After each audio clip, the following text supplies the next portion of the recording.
Hey there, partners. Mike here. Mike's DVDs and Westerns, or DVDs and Blu-rays are back with a Western Roundup today, guys. Love the Westerns genre. If you have to put it in a box, I love Westerns. It's only increase in as the older I get, the more I'm getting into those things, you know. And it's just, I don't know. It's a comfort, you know. It's a comfort thing, you know. People have comfort things they do, you know, and you know, putting on a good Western, you know, any old Western from any decade, just relaxing after a long day and just putting one on. I don't know, it's just real great therapy for me and stuff these days. But I wanted to show off some Westerns that I've watched over the past at least 6 months or more. I've watched Westerns at random times and put them in like a pile, and I deal with those later and trying to make an episode and stuff with them. So anyways, I got a couple to start off with by Gregory Peck. Gregory Peck, you know, one of those big actors at that time, getting ready to go into his, I don't know, would you say it's his second phase where he gets more popular with like The Omen and stuff? I'm not sure if that would be his last big phase or so, but late 60s, mid to late 60s, a lot of older actors, maybe from that were huge in the last decade, started making, you know, some Westerns, you know, with the advent of television and all the different stuff. The Western kind of came back hard with the revisionist tone to it and everything. And then really directors like Sam Peckinpah and movies like Butch Cassidy and Sundance Kid came out. Just kind of changed it up a little bit. And then as we get to the 70s, you know, you got people like Robert Altman and people like that kind of turned the Western, you know, on its side and, like, you know, just changing stuff up real good. But anyway, this is a movie called Shootout, directed by Henry Hathaway. Now he's at this point, he was a legend. I mean, he directed so many great movies in the 50s and 40s and stuff. Not just Westerns. He's done a lot of good stuff, but I think he really shined in the Western. I think he worked with a lot of different actors and actresses and got great performances out. And he always has an eye for, you know, authentic settings and stuff like that. And he, you know, he was a great director, knew how to film horses and action and everything, which is, you know, kind of hard to do. I've learned by reading and watching stuff about, you know, behind the scenes of some Westerns and stuff. You know, it's a lot goes into those stunts and stuff that we see that we, you know, don't really think much about it afterwards. But anyways, he did this. It's called Shootout. This is a Kino release. Basically, he's an aging gunfighter, and he's just getting out of jail, and he's looking for revenge. Actually, he's looking for revenge. Because he did 7 years in jail, and his partner, played by James Gregory, shot him in the back, basically, and he, you know, fell down, and they caught him, and he did all the years in jail, 7 years for the bank robbery and everything. So he's going to get back. His sole thing he wants to do, he don't care if he dies or anything, he's going to get this guy. Or, you know, kill him, get his money back, or he's going to die trying to do it and everything. But he runs into this 6-year-old orphan whose mom was his old girlfriend, and she was dying of cancer or something. And it's really funny. She ends up coming in on the train, like with the mail and different stuff, and like they're delivering her basically to whoever. She's got her name and stuff pinned on her, like she's a package, and here you go.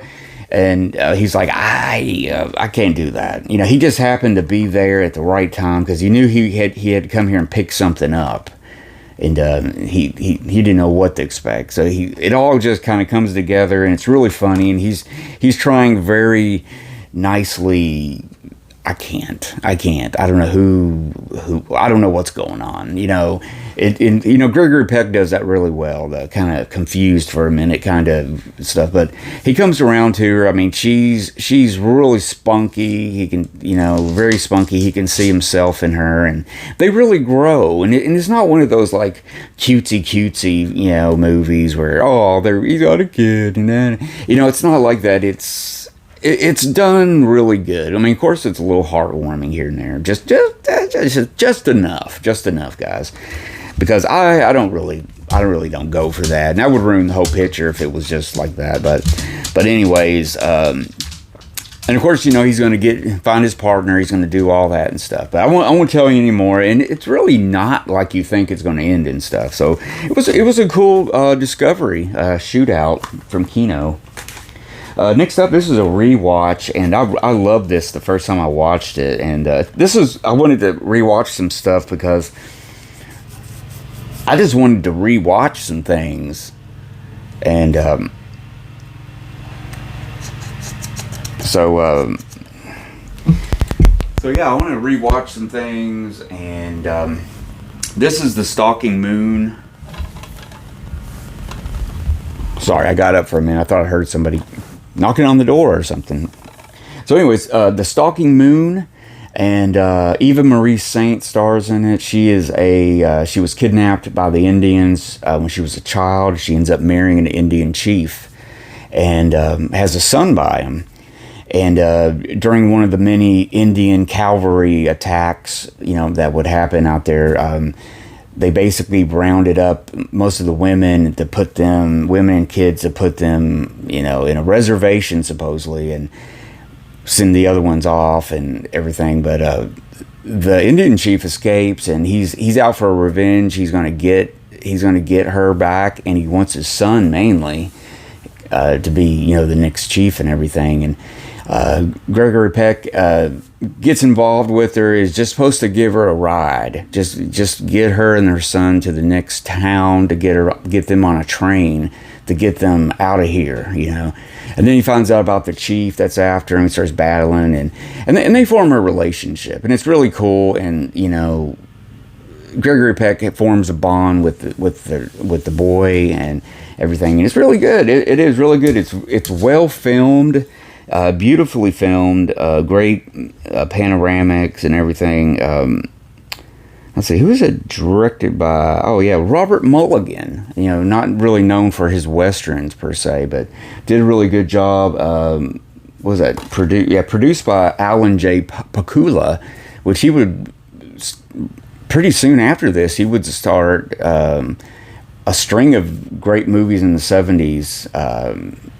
Hits and everything, like Clute and what's the other one? Crap, I don't know. The other one about the Watergate thing, but yeah, check that out if you haven't checked it out. It's one of the many movies in the late 60s, early 70s that Hollywood was doing with the good actors, and I think they were trying to compete with spaghetti westerns, if I'm not mistaken.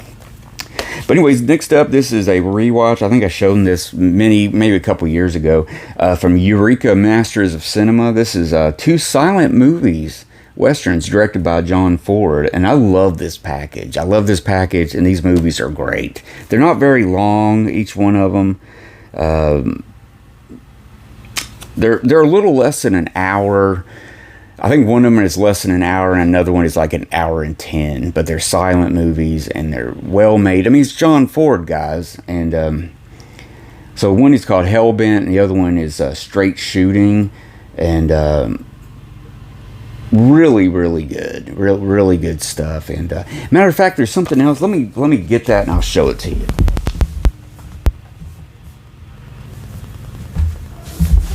Sorry about that, guys. I don't believe in editing. I could have edited all that out, but I wanted to grab this other silent western. I mean, some people may not go for these at all, but they may love westerns, but just won't go near a silent movie.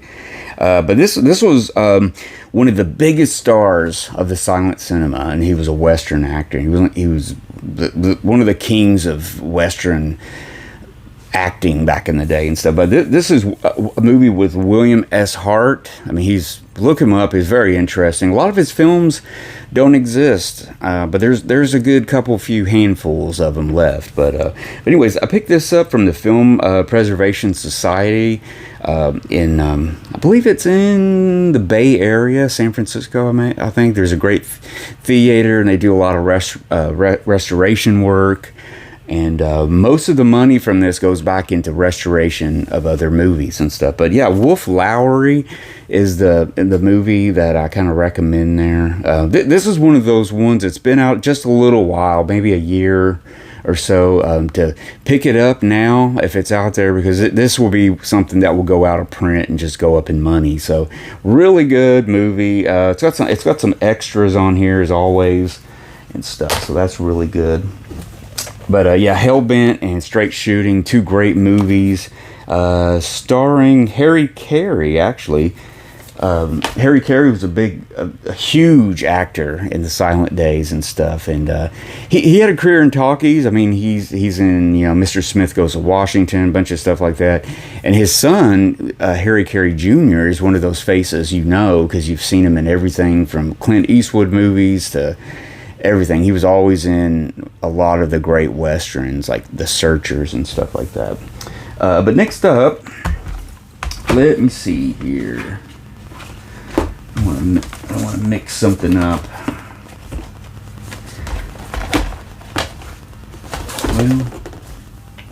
Well, anyways, this is a Blu-ray from Twilight Time, directed by Fritz Lang.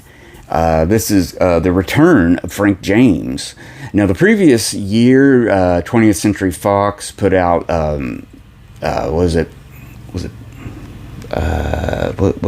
Jesse James. Jesse James, Henry Fonda plays his brother Frank, and Jesse was played by, what's his name? I'll think about it in a minute. Well, I can't think of his name. Anyways, but this is a follow-up to it, and really pretty good. It's not as good as the first one, but it's pretty good. It's color, 1940 in color. The other one was done in the beautiful Technicolor, 1939. And not as great as the first one, but still really good. It seems like it really picks up where the other one left off and everything, and it's a good, pretty good movie, good western there. And this one has a nice print from Twilight Time. It's got like people like John Carradine. It's got Jackie Cooper in it, who's kind of grown up a little bit. Now, Jackie Cooper was in a lot of early talkies and stuff like what's that? Some boxing movies, Treasure Island, stuff like that. He was in Our Gang, those little Rascal shorts and stuff. But yeah, he's in that. Pretty good movie. Next up, this was a rewatch. I've wanted to rewatch this. This one's definitely a weird spaghetti western. This is kind of off of a subgenre of like psychedelic, weird, kind of just strange, but good, really good overall, and everything. But this is from 88 Films. This is Jango Kill.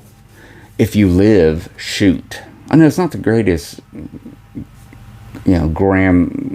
grammar's kind of off there a little bit, but really good movie. 1968. Thomas Million in it.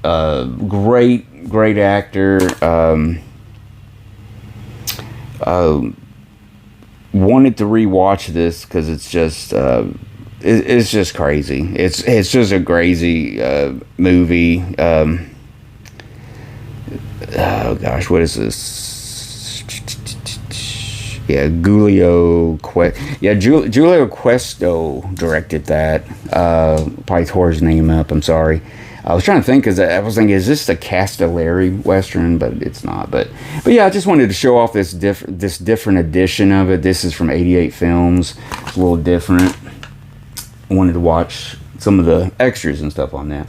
Now, this one was in my pile to watch the week that had the news that Donald Sutherland had died. And, he was a legend, and didn't expect that. But I think this is 2009, 2010, 11, somewhere in there in the early 2010 to something like that, 2011 maybe. But he did a movie with his son, Kiefer. And this is a really good movie. Newer modern day westerns and stuff. There's a lot of them out there now. A lot of them are kind of cheap and silly and stuff, but there's some good. Got a lot of great production value in this, and got the bad people you don't like, the ones you want to see shot and everything. But a little movie called Forsaken. Now you're probably aware of it. You've probably seen it. It's definitely probably streaming somewhere. But I really liked it. I thought it was really good. I mean, Kiefer Sutherland plays this guy. He's a reformed gunfighter, and he comes back to this town. His dad was like this, tough as nails preacher, and comes back, and he ends up he's struggling with his gunfighter ways. Like do I pull the gun out again and use it for good this time, or he made a vow to not do everything. He lost his girl, he lost everything being this gunfighter. But in the end, he's going to help out, and that's all I'm going to tell you about that one, because it's a good one. But yeah, as far as the newer, westerns made in the last, say, 10 years or so, a really good one right there, Forsaken. Next up, this was a movie that's on one of these older made-on-demand DVDs. MGM UA did back. This is probably 2011, I think, when this came out. It was a short time that they made these on-demand ones and stuff, which kind of gave birth to the Warner Archive, like made-on-demand titles and stuff. But this was a little bit. It's got better, it's got better covers and stuff like that. But anyways, the Holiday brand.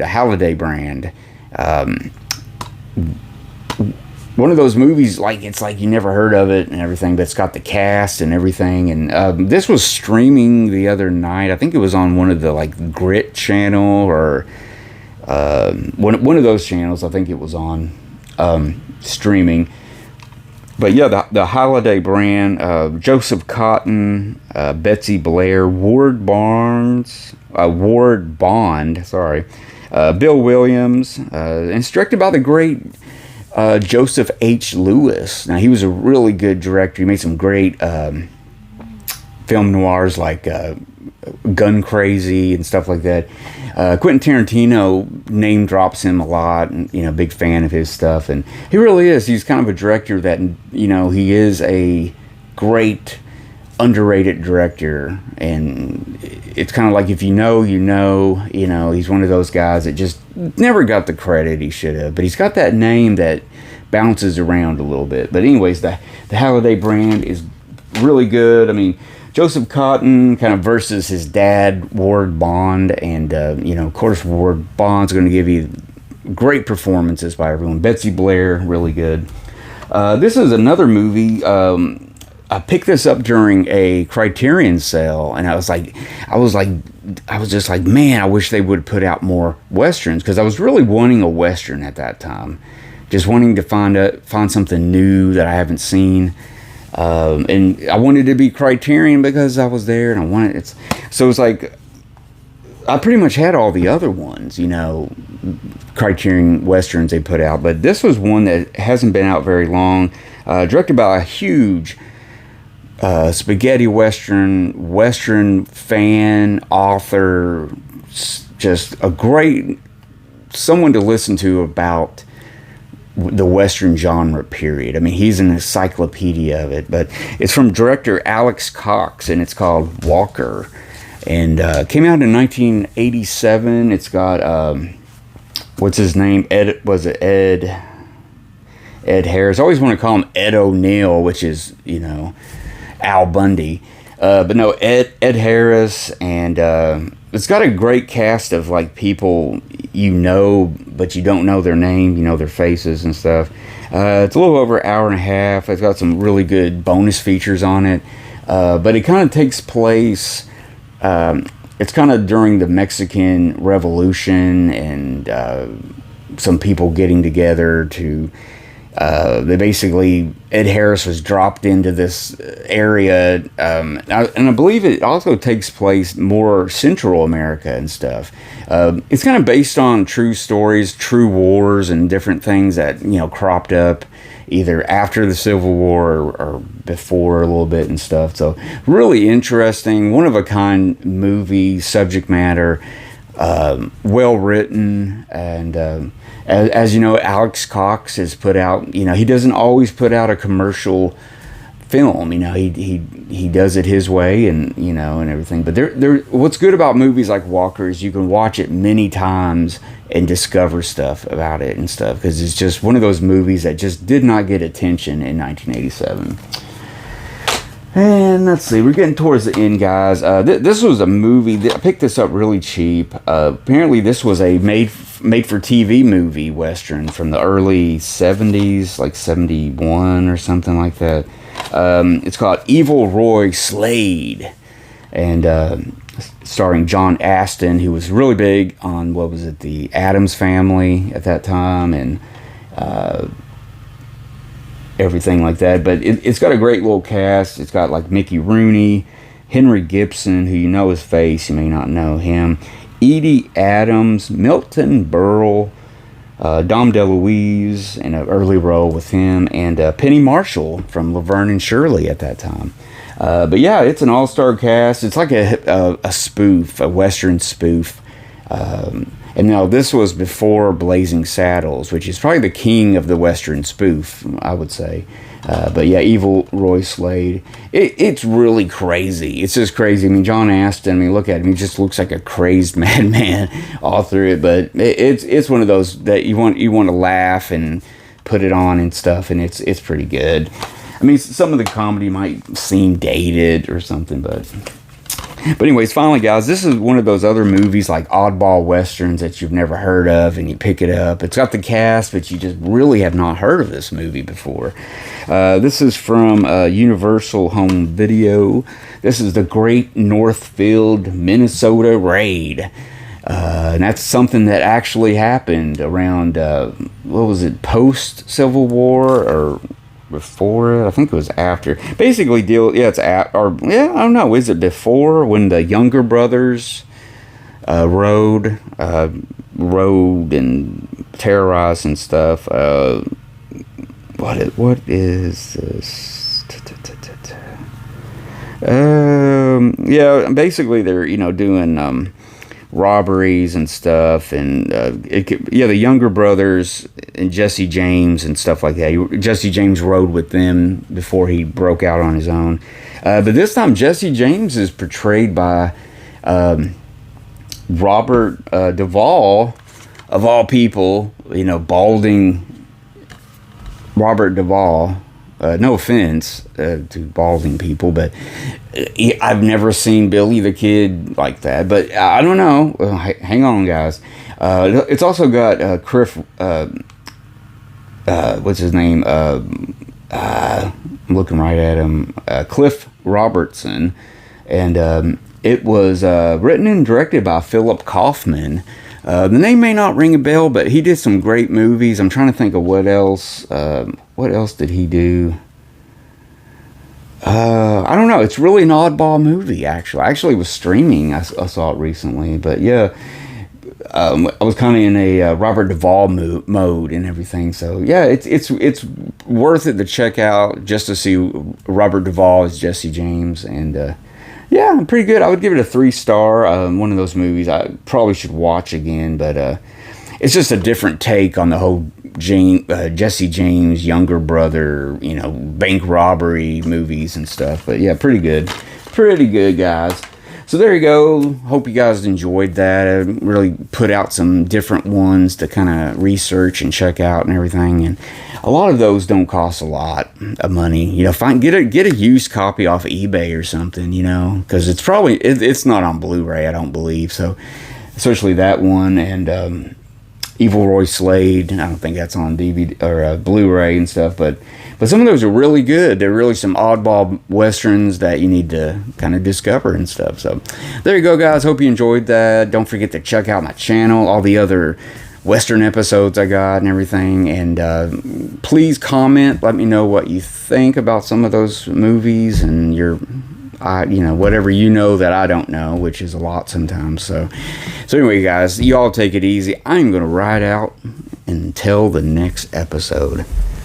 Later, guys.